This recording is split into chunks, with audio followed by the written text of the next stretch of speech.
कभी कभी कुछ वादे वक्त की धूल में खो जाते हैं, लेकिन कुछ रिश्ते वो ज़रूर लौट कर आते हैं।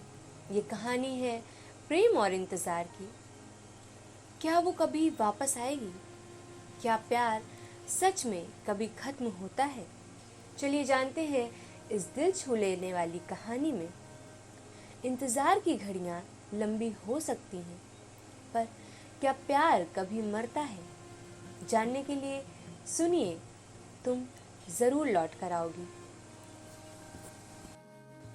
शर्मिला आज 5 साल बाद हरदोई रेलवे स्टेशन पहुंची। मन में जहां नई नौकरी के प्रति आकर्षण था, वहीं जिला कलेक्टर बनने की खुशी हृदय की नदी को तोड़कर बस बह जाना चाहती थी। एक अलग उल्लास, अलग उमंग मन में नाना प्रकार की तरंगें तरंगित हो रही थी।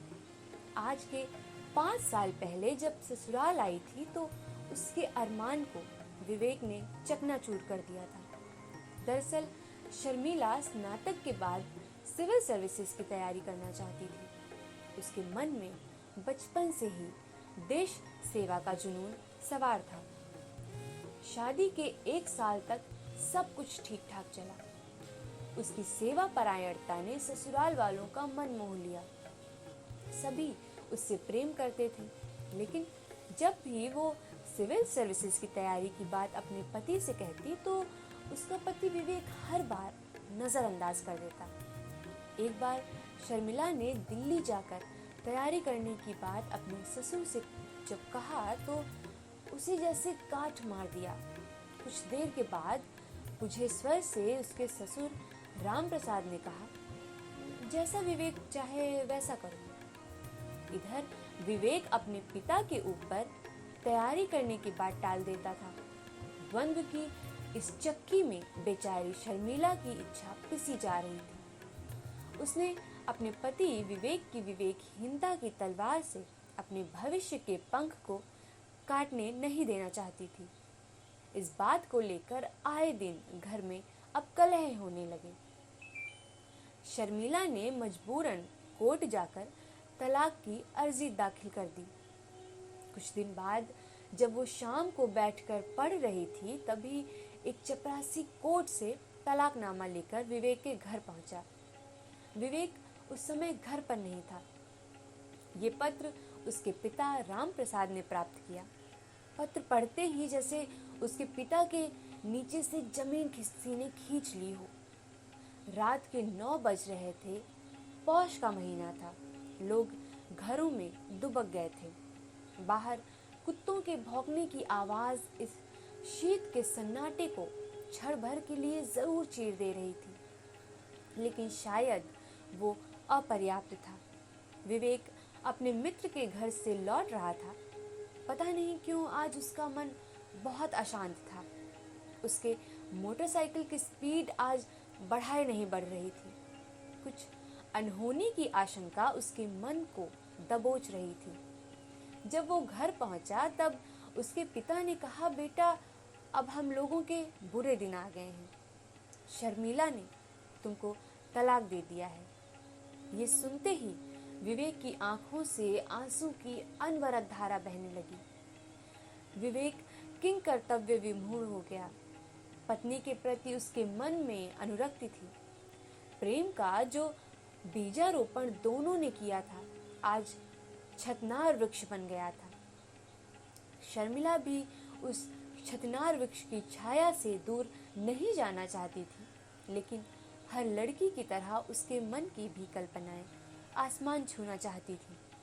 इधर शर्मिला का हरदोई स्टेशन पर भव्य स्वागत हुआ। कलेक्ट्रेट कार्यालय के बड़े बाबू कामता प्रसाद और कुछ वरिष्ठ अधिकारियों ने पुष्पगुच्छ देकर शर्मिला का स्वागत किया। कार्यालय में कार्यभार ग्रहण करने के उपरांत शर्मिला ने सारे कर्मचारियों का परिचय प्राप्त किया। बड़े बाबू ने सभी का परिचय कराया। एक व्यक्ति जो सबसे कोने में बैठा था, जब उसके परिचय की बात आई तो शर्मिला ने बड़े बाबू से कहा कि ये खुद अपना परिचय देंगे।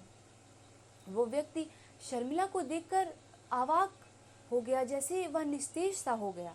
आज 5 साल बाद अपनी पत्नी को जिलाधिकारी के रूप में देखकर वो हतप्रभ हो गया। उसके मुंह से एक शब्द नहीं निकल पा रहा था। उसकी आंखों के सामने अंधेरा सा छा गया। वो किसी तरह से बस अपना परिचय देके वहां से निकलना चाहता था। इसके ठीक बाद वो बिना किसी को बताए कार्यालय से घर चला गया और 4 दिन तक कार्यालय नहीं आया। कार्यालय के सभी कर्मचारी समझ ही नहीं पा रहे थे कि आखिर बात क्या है। उसके इस व्यवहार को उसके सहकर्मी समझ नहीं पाए। आपस में कानाफूसी होने लगी कि विवेक को आखिर ऐसा क्या हुआ कि जब से मैडम यहाँ आई है तब से वह कुछ असंतुलित सा हो गया है। 4 दिन के बाद जब 5वें दिन भी वह नहीं लौटा तो मैडम को अब उसकी चिंता होने लगी। उसने बड़े बाबू को बुलाकर कहा कि आखिर विवेक कार्यालय क्यों नहीं आ रहा है, क्या बात है, आप पता करके कल तक बताइए।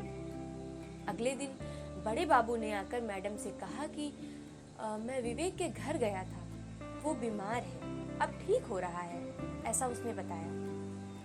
कल से संभवतः वो कार्यालय आएगा। अगले दिन विवेक 10:30 बजे कार्यालय पहुंचा। मैडम समय की पाबंद थी, ठीक 10 बजे ही कार्यालय पहुंच गई थी। कुछ पुरानी फाइल का उन्हें निस्तारण करना था। अपने कार्य में मैडम व्यस्त हो गईं। ठीक 11 बजे उन्होंने एक चपरासी को भेजा कि जाकर देखो कि विवेक आया है या नहीं। यदि आया है तो बुला लाओ। विवेक ने जैसे ही मैडम के कार्यालय में प्रवेश किया, उसे देखते ही मैडम ने कहा कि मिस्टर विवेक, बिना अवकाश के आप घर क्यों बैठ गए? ऐसे तो नहीं चलेगा। आइंदा ऐसा होगा तो आपके खिलाफ मुझे सख्त कार्रवाई करनी पड़ेगी। उसने कहा, मैडम अब अगली बार ऐसा नहीं होगा। इस शब्द को मुंह से निकालने में जितनी पीड़ा आज हुई थी उतनी उसे पहले कभी नहीं हुई। आज उसके पुरुषार्थ को जैसे किसी ने हठात चुनौती दे दी। आज से 5 साल पहले जिस चांदनी रात में उसने अपनी भावी जीवन को सुंदर बनाने की एक साथ कस्में खाई थी, एक दूसरे की बाहों में लिपटकर कल्पना की कितनी उड़ानें भरी थी दोनों ने, कितनी मधुर रातें इस बात की साक्षी रही हैं। आज उसी का ये आदेशात्मक स्वर जैसे पूरा शरीर करंट से झंझना गया हो। आज पत्नी शर्मिला का यह सख्त आदेशात्मक स्वर जैसे उसके शरीर को छेद कर पार कर गया हो। लेकिन वो कुछ कर भी नहीं सकता था, सिर्फ आदेश को मानने के सिवा। दूसरे दिन कार्यालय में हंगामा हो गया। मैडम ने पूर्व के टेंडर जो मानक के अनुरूप नहीं थे, उन सभी को निरस्त कर दिया। नए टेंडर की प्रक्रिया फिर से शुरू हुई और इस बात की आज्ञा संबंधित अधिकारियों एवं क्लर्कों को दे दी गई। मिस्टर वर्मा जो उस कार्यालय के उच्च अधिकारी थे, उनको जैसे ही पता चला कि उनके द्वारा संतुष्ट टेंडर निरस्त कर दिया गया है, वे झल्ला गए। अपना आपा उन्होंने खो दिया। कार्यालय में जोर जोर से शर्मिला मैडम को भला बुरा कहने लगे। ये बात विवेक को बड़ी ही नागवार लगी। उसने भी अपने आवेश में आकर अपने सीनियर अधिकारी वर्मा का कॉलर पकड़ लिया और कहा, मिस्टर वर्मा, होश में रहिए। आपकी जीवा बाहर खींच लूंगा मैडम को यदि एक शब्द और कहा तो। मिस्टर वर्मा ने कहा कि तुम मैडम के आखिर क्या लगते हो और तुम्हें इतनी मिर्ची क्यों लग रही है? दफ्तर के अन्य कर्मचारी बीच बचाव नहीं करते तो शायद हंगामा और भी बढ़ जाता। रात के 6 बज रहे थे। विवेक सीधे मोटरसाइकिल से घर के लिए चल चुका था। जैसे ही बाजार क्रॉस करने वाला था, 2-3 बदमाश अंधेरे का लाभ उठाते हुए पीछे से आए और विवेक के सिर पर लाठी डंडे से प्रहार करने लगे। विवेक वहीं लहूलुहान होकर गिर पड़ा। मोहन वहीं पास में ही सब्जी खरीद रहा था। दौड़कर आया तो देखा कि अरे, ये तो मेरा पड़ोसी विवेक है। उसने फौरन उसे अस्पताल पहुंचाया और इमरजेंसी वार्ड में एडमिट कराया। सिर पर जख्म बहुत गहरा था। डॉक्टरों की टीम ने आईसीयू में शिफ्ट करने का आदेश दिया। कुल 32 टांके लगाए गए उसे। रात के 12 बज रहे थे। अस्पताल में नर्स वार्ड में अपने मरीजों को देखकर सोने की तैयारियां कर रही थी। तभी विवेक के पिता को कहीं से इस बात की सूचना मिली। वे बेचारे रोते बिलखते अस्पताल पहुंचे और नर्स से अपने बेटे के विषय में पूछने लगे। नर्स ने कहा कि आपका बेटा खतरे से बाहर है, उन्हें नींद का इंजेक्शन दे दिया गया है, अभी वो सो रहे हैं, कल सुबह ही आपसे मिल पाएंगे। वे बेचारे आईसीयू के बाहर ही सुबह का इंतजार करने लगे। अगले दिन जब विवेक कार्यालय नहीं पहुंचा तो शर्मिला मैडम को चिंता होने लगी कि आखिर बात क्या है, आज विवेक क्यों नहीं आया। इसी बीच एक चपरासी ने कल की घटना का पूरा वृत्तांत मैडम को सुनाया। मैडम समझ गई कि ये सब वर्मा का ही किया कराया है। इधर शहर में उस दिन एक बड़ा कार्यक्रम था। राज्य के मंत्री को आना था। विभागीय तैयारियां लगभग हो ही चुकी थी। कलेक्टर साहिबा को वहां 1 घंटे पहले पहुंचना था। उन्होंने कार्यालय के बड़े बाबू को बुलाया और कहा कि विवेक अस्पताल में है, वहां मेरा जाना बहुत जरूरी है। उसने कहा कि मैडम लेकिन मंत्री जी आ रहे हैं, आपको वहां रहना चाहिए, मंत्री जी बुरा मान जाएंगे। मैडम ने कहा मंत्री जी अपना काम करेंगे और मैं अपना। यही कहकर अपने ड्राइवर और एक कांस्टेबल के साथ मैडम अस्पताल के लिए निकल गई। अस्पताल में मैडम ने जब विवेक को देखा तो मैडम की आंखों में आंसू छलक पड़े। अपने पति को इस हालत में देखकर तब तक विवेक को होश आ गया था। मैडम ने कहा कि क्या जरूरत थी तुम्हें वर्मा से उलझने की, वो मुझे अपशब्द कह रहा था, तुम्हें तो नहीं। शर्मिला मैम की इन बातों से उसके जख्म पर जैसे मलहम लग गया। उसने औपचारिकता व प्रोटोकॉल की दीवार को क्षण भर में बहराते हुए कहा कि तुम्हें कोई अपशब्द कहे, ये मैं बर्दाश्त नहीं कर सकता। दोनों की नजरों की नदी में जैसे अतीत की सुनहली नावें चलने लगी। दोनों अपने अपने आंसू छुपाने लगे। शर्मिला ने कहा कि तुम्हारी पत्नी कहाँ है? उसने कहा कि मैंने शादी नहीं की और तुम? मैंने भी नहीं की। अच्छा, तुमने क्यों नहीं की? मेरी जिंदगी में पहले भी तुम थे, आज भी तुम ही।